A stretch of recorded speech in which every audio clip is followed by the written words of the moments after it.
না, মৌসুমী আমাকে যা বললো যে সময় নীল বেরিয়েছে তাতে ওর এখানে এখনো পৌঁছানোর কথা নয়। আমি এক কাজ করি, ওই সাইডে গিয়ে ওয়েট করি।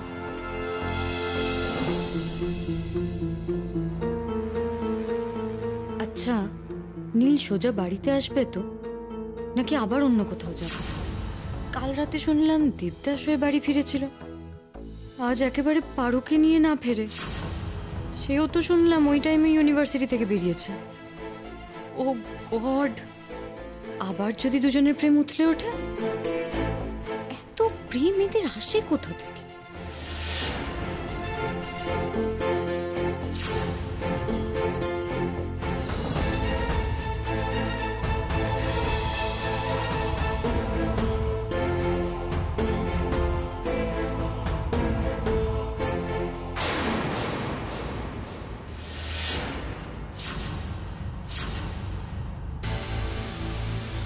ওই তো নীলের গাড়ি আসছে।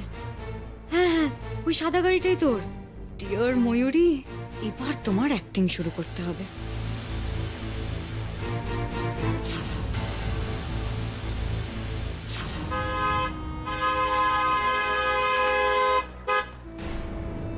আরে ও দিদি, আপনি এভাবে মাঝ রাস্তা দিয়ে হাঁটছেন কেন? সাইডে যান। সরি সরি, আসলে এ কি তুমি এখানে? তুমি?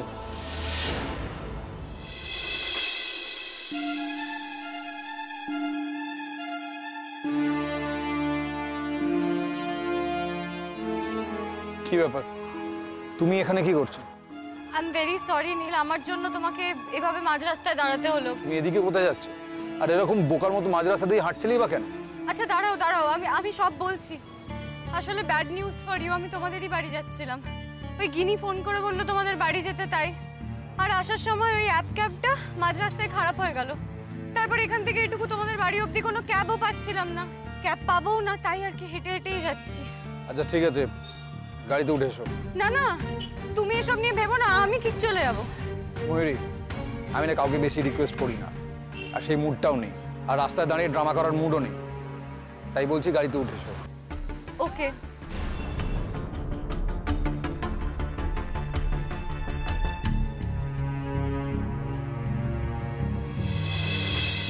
মেঘ, তোর সিটে আজ আমি, তুই ত্রিসীমা নেয়নি, আমি নীলের পাশে।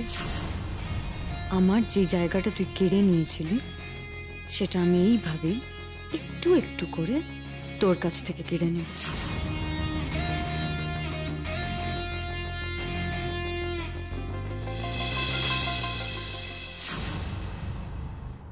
আচ্ছা ঠিক আছে ঠিক আছে, এত এক্সাইটমেন্টের তো কোনো দরকার নেই।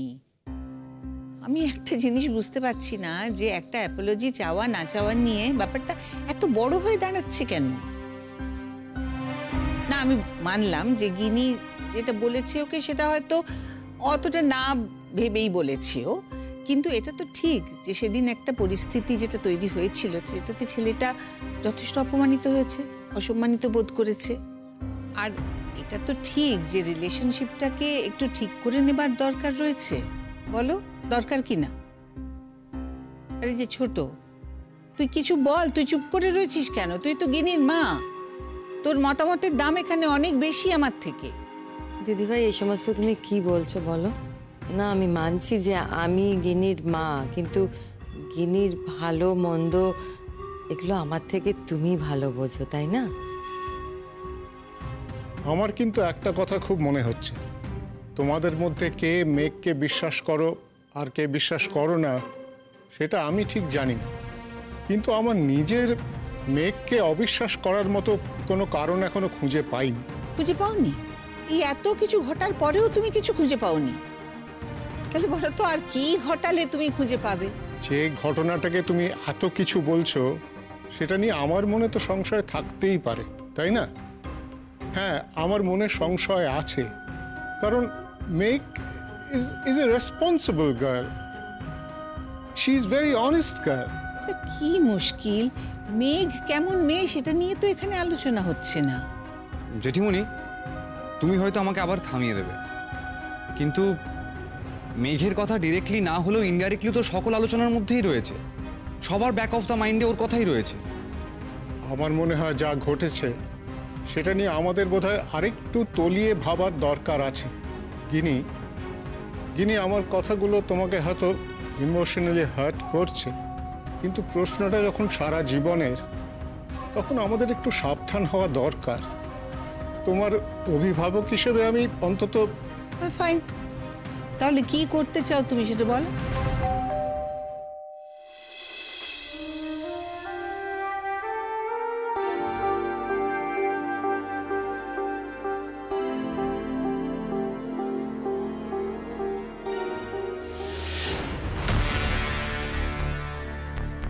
আরে এসো।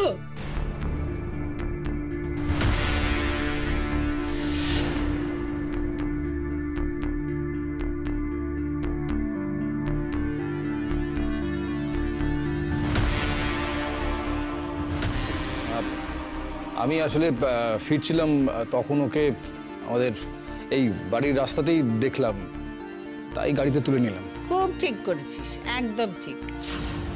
জেঠিমণি, আসলে আমার এই ক্যাবটা খারাপ হয়ে গেছিল তো, তাই। আর ময়ূরী, তুমি এত কিন্তু কিন্তু করছো কেন? তোমাকে বলেছি না তুমি এই বাড়িটাকে একদম নিজের বাড়ি মনে করবে।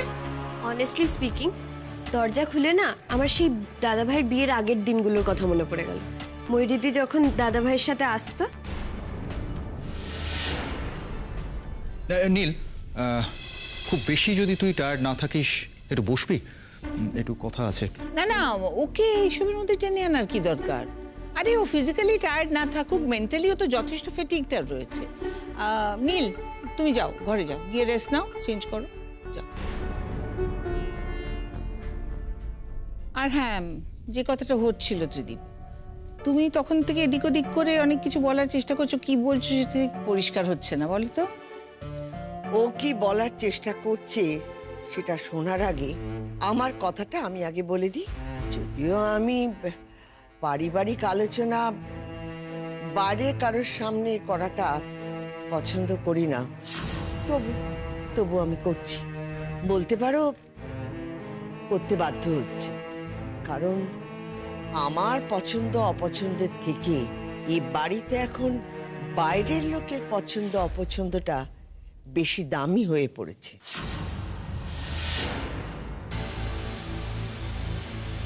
ঠাম্মা, সরি, আসলে আমি একদমই বুঝতে পারিনি এখন এখানে এরকম প্রাইভেট ম্যাটার নিয়ে ডিসকাশন চলছে। জানলে আমি হয়তো এভাবে আসতামই না। আমাকে তো ওই গিনি ডাকলো, বললো ওর আমার সঙ্গে কি কথা আছে, তাই আর কি। হ্যাঁ ঠাম্মি, আমি ডেকেছি ময়ূরীদিকে। তুমি কেন ময়ূরীদিকে অপমান করছো? আমার ব্যবহারে জবাবদিহি তোমাকে দিতে হবে এখন থেকে। মা, তুমি তো জানো ময়ূরীকে আমরা সেই প্রথম থেকে কেউ আউটসাইডার ভাবি না, ও ভাবে না। তাই জন্য যে যখন ডাকে ময়ূরী চলে আসে। ও তো আমাদের সংসারটা নিয়ে কনসার্নড। যাকি, আমার যা বলার তা আমি এখন বলে দিই, কারণ তোমাদের তো স্পেশাল অ্যাডভাইজার এসেই গেছে। তোমরা এখন থেকে তো তার কথাতেই নাচবে। দেখো, আমি মনে করি রূপকে এ বাড়িতে আবার ডাকার আগে তার সম্পর্কে ভালো করে খোঁজ খবর নেওয়াটা খুব দরকার। তার পাড়ার লোকেদের কাছ থেকে, আত্মীয় স্বজনদের কাছ থেকে খুব ভালো করে খোঁজ খবর নেওয়া দরকার। আর বিশেষ করে ওই মেয়েটি, তার পরিবারের কাছ থেকেও ভালো করে খোঁজ খবর নেওয়া দরকার, যে মেয়েটি আত্মহত্যা করতে গেছিল। আমি এই আত্মীয় স্বজনের থেকে খোঁজ নেওয়া, তারপর পাড়ার লোকেদের থেকে খোঁজ নেওয়া, এগুলো 50-60 বছর আগে হতো। তখন অ্যারেঞ্জড ম্যারেজ হতো। এখন তো ছেলেমেয়েরা নিজেরা দেখছে সেখানে। আমি 50-60 কেন, আমি তো তারও অনেক আগের যুগের মানুষ। আমি মনে করি এই বিয়ের ব্যাপারে বাড়ির লোক যখন আছে, তখন এই গোটা ব্যাপারটাই বাড়ির লোকের একটা দায়িত্ব। খোঁজ নেওয়া তো দরকার। মিনি দিদি ভাই, তোমার বাবা মায়েরও কিন্তু ভালোবেসে বিয়ে ছিল, আর গিনি দিদিভাই, তোমার বাবা মায়েরও তাই, কিন্তু তাদের বাপের বাড়ির লোকজনরা খোঁজ নিয়েছিল ছেলের এবং ছেলের পরিবারের। আমার যা বলার তা আমি বলে দিয়েছি। এ বাড়িতে বয়স্ক মানুষ হিসেবে এটা বলা আমার কর্তব্য ছিল, আমি তাই করলাম। এখন মানা না মানা সবই তোমাদের ব্যাপার। ও আর একটা কথা, এই রূপ সংক্রান্ত ব্যাপারে আমাকে না রাখলেই আমি সব থেকে বেশি খুশি হব। আর ওই ছেলেটি বাড়িতে আসলে আমাকে যেন না ডাকা হয়।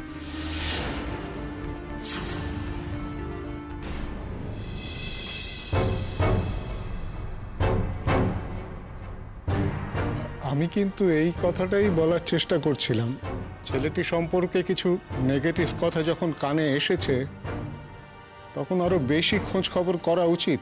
আমি তো ওর পাড়ার লোকের কাছ থেকেই খোঁজ খবর করেছি, ময়ূরের কাছ থেকে করেছি, তাই না ত্রিদীপ?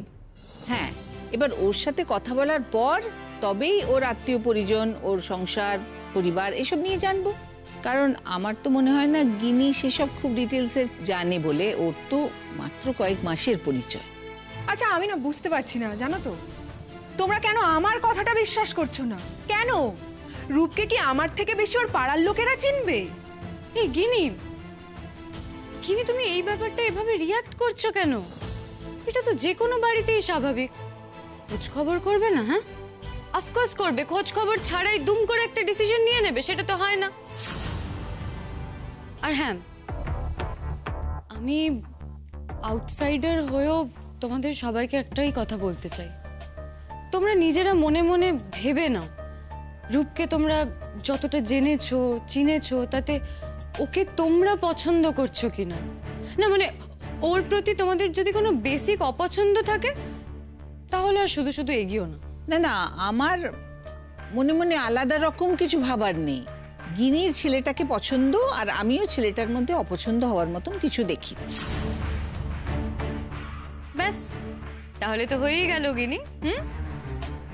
আচ্ছা জেঠিমণি, এবারে রূপের আশাটা তুমি নিজে ওকে ফোন করে বলো। এটা বোধহয় গিনির বলার থেকে তুমি বললে ভালো হবে, বেটার হবে। এটা বোধহয় তুমি ঠিকই বলেছ। সত্যি যা হলো আগের বার, ও বেচারা তো একেবারে মরমে মরে আছে। ওর অস্বস্তিটাকে ভাঙতে হবে তো। আমি রূপকে নিজে ফোন করে আসতে বলবো। আর সেদিন আমি ওকে এটাও বলবো যে ওর বাড়ির লোকেদের সঙ্গে আমরা ইন্ট্রোডিউসড হব, ওদের যাতে নিয়ে আসে। কি গিনি, এবার খুশি তো?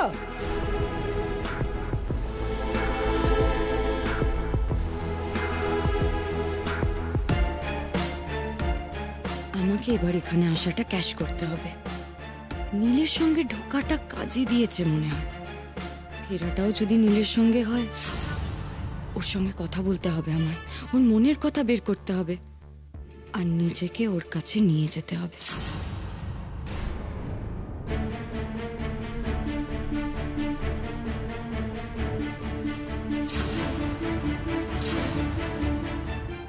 যে রাখে আমার বাড়ির পরার জামা কাপড়গুলোকে।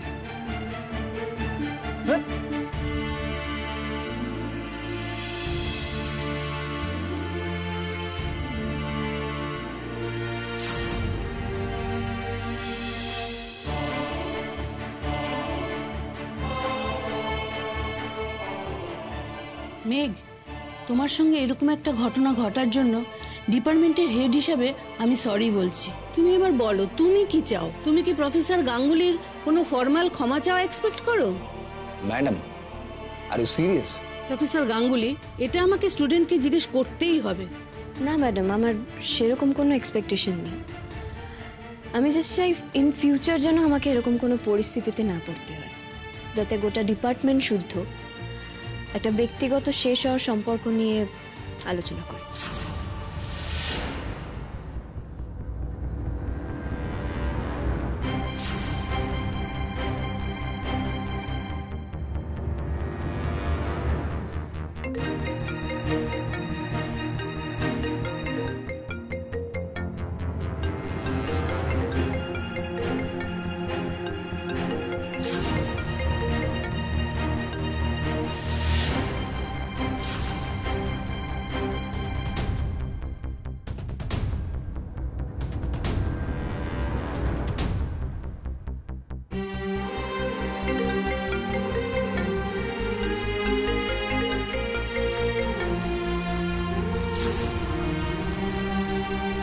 ফোনটা কেটে দিচ্ছ বারবার ধরে,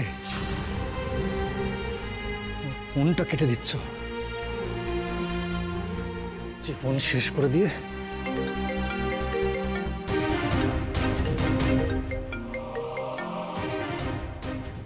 কি হয়েছে নীল? এভাবে ডিস্টার্ব কেন করছো? না কি চাও বলো? তোমার জীবন ছেড়ে, তোমার বাড়ি ছেড়ে, সবকিছু ছেড়ে চলে এসেছি, এবার কি চাও? না হোয়াট? এই একদম লম্বা লম্বা ডায়লগ দেবে না, কাউকে পাঠাও এখানে। আমার আলমারির মধ্যে গোটা ঘর জুড়ে তোমার অজস্র গার্বেজ পড়ে আছে, আননেসেসারি জায়গাগুলো আটকে রেখেছে। জাস্ট ক্লিয়ার দিস আউট, এখনই পাঠাও, এক্ষুনি পাঠাও, রাইট নাও। জীবনের সব রাইট নাও তখনই ঘটে না মিস্টার গাঙ্গুলি। আর গার্বেজে যখন বলছো, তাহলে গার্বেজগুলো গার্বেজের জায়গায় ফেলে দাও না। তোমার ওই আলমারিতে যা যা আছে সেগুলো আমার সব বিয়ের পরের পাওয়া জিনিস, বা বিয়ের সূত্রে পাওয়া, বা তুমি দিয়েছিলে সেগুলো। বিয়েটাই যখন থাকছে না, সেগুলোর তো আর দরকার নেই আমার। তাই গার্বেজকে গার্বেজের মতনই ট্রিট করো। ওগুলোর আমার আর দরকার নেই, তুমি কোথাও ওগুলো দান করে দাও। আমি শুধু আমার বই, আমার গানের খাতা আর হারমোনিয়ামটা নিয়ে চলে আসবো। এগুলো এখান থেকে হাঁটাবার অ্যারেঞ্জমেন্ট তুমি করবে কিনা বলো? আমার ঘর খালি করবে, আমার আলমারি খালি করবে।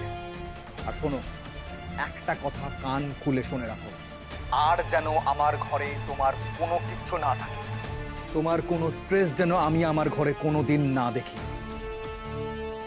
ভুল করছো না, তোমার আলমারি বা ঘর গুছিয়ে দেওয়ার দায়িত্ব আমার নেই। মেয়ে কথা বাড়িও না, নিজের জিনিস খালি করবে তুমি, নাহলে কে বলতে পারে কালকে হয়তো তুমি বলবে যে আমরা তোমার জিনিসপত্র থেকে কিছু না কিছু সরিয়ে রেখেছি, হয়তো তার জন্য আবার কত তলব করাবে। আজকে হেড অফ দ্য ডিপার্টমেন্টের কাছে তলব করিয়েছিলে, তো কালকে হয়তো আবার পুলিশের কাছে তলব করাবে। তলব করাবার মতন আশা করি কোনো ঘটনা তুমি ঘটাবে। আর যদি সেরকম পরিস্থিতি তৈরি করো নীল, তাহলে আর কি বলবো বলো? দেখো, আমি কিন্তু আজকে তোমাকে ক্ষমা চাইতে বাধ্য করি, চাইলেই পারতাম, করিনি কারণ সেটা তোমার এগোতে সাংঘাতিকভাবে লাগতো। কিন্তু আজ ছেড়ে দিয়েছি মানে ভেবো না ভবিষ্যতেও ছেড়ে দেবো। ওটা কি তুমি নিজেকে কি ভাবো? তুমি নিজেকে তুমি সৌরনীল গাঙ্গুলিকে জব্দ করবে? কোনো ইন্টেনশন নেই সেরকম। সৌরনীল গাঙ্গুলির সাথে তো আমার কোনো সম্পর্ক নেই, তাই তাকে নিয়ে আমি এসব কেন ভাববো? তাই সে জব্দ হলো নাকি কাউকে জব্দ করলো, কোনোটাতেই আমার কোনো ইন্টারেস্ট নেই, যতক্ষণ না সে আমার কোনো কিছু সামনে এসে পড়ছে। তুমি কি বড্ড বাড়াবাড়ি করছো? আমি ফোনটা রাখছি, হ্যাঁ, আমার অনেক কাজ আছে। তুমি কমপ্লেনটা করলে কেন? কেন নীল? সেটা তো ওই কমপ্লেন লেটারেই লেখা ছিল, তুমি তো সেটা পড়েওছো। তোমার কি মনে হয় মেঘ, হ্যাঁ, এই ইউনিভার্সিটিতে থেকে তুমি আমার সঙ্গে চ্যালেঞ্জ নিয়ে ভালো কিছু করতে পারবে, পাস করতে পারবে তুমি? হ্যাঁ নীল, আমাকে এটা বিশ্বাস করাতে বাধ্য করো না যে তুমি এতটা রিভেঞ্জফুল হয়ে এই লেভেলে নিচে নামতে পারো। আর যদি নামো তাহলে তোমারও বিপদ আছে নীল। আজকাল কথায় কথায় বড় হুমকি দাও দেখছি তো। উল্টো দিক থেকেও তো হুমকিই আসছে নীল। ইউনিভার্সিটি ছেড়ে দেওয়ার একটা প্রচ্ছন্ন হুমকি। আগে এই হুমকির উত্তরে মেঘ চুপ করে থাকতো, কিন্তু মুশকিলটা হয়েছে ওই যে মেঘ নিজের কাছে নিজে প্রমিস করেছে সে আর কোনো কিছু চুপ করে সহ্য করবে না, তাই হুমকির উত্তর তো আমাকে দিতেই হচ্ছে। আমার গোটা পার্সোনালিটিটা তুমি চেঞ্জ করে দিয়েছো নীল।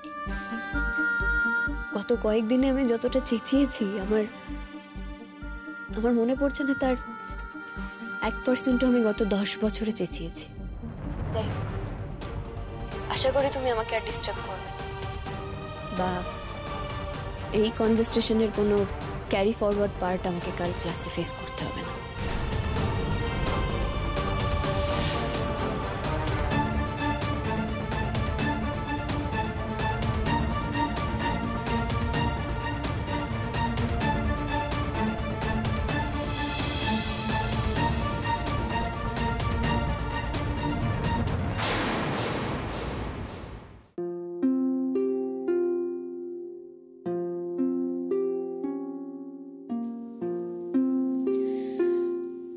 আকাশ তবু সুনীল থাকে, মধুর থেকে ভোরের আলো। মরণ এলে হঠাৎ দেখি মরার চেয়ে বাঁচাই ভালো। যাহার লাগি চক্ষু বুঝে বহিয়ে দিলাম অশ্রুসাগর, তাহারে বাদ দিয়েও দেখি বিশ্বভুবন মস্ত ঠাকুর।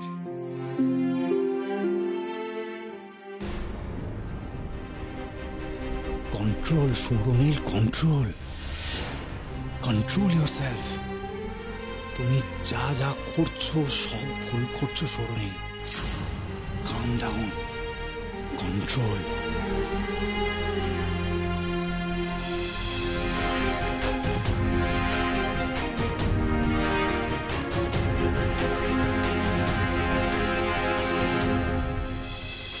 নীরবতায় ছিল প্রশ্ন তোমার, শূন্যতায় খুঁজি উত্তর আমার।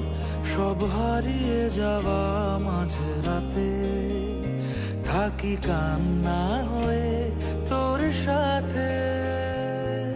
নীরবতায় ছিল প্রশ্ন তোমার, শূন্যতায় খুঁজি উত্তর আমার। সব হারিয়ে যাওয়া। কেন তুমি এটা করলে? কেন মেঘ থাকি কেন করলে এটা? তুমি তোর সাথে আমাকে ঠকালে কেন? এইভাবে কেন করলে তুমি এটা? কেন?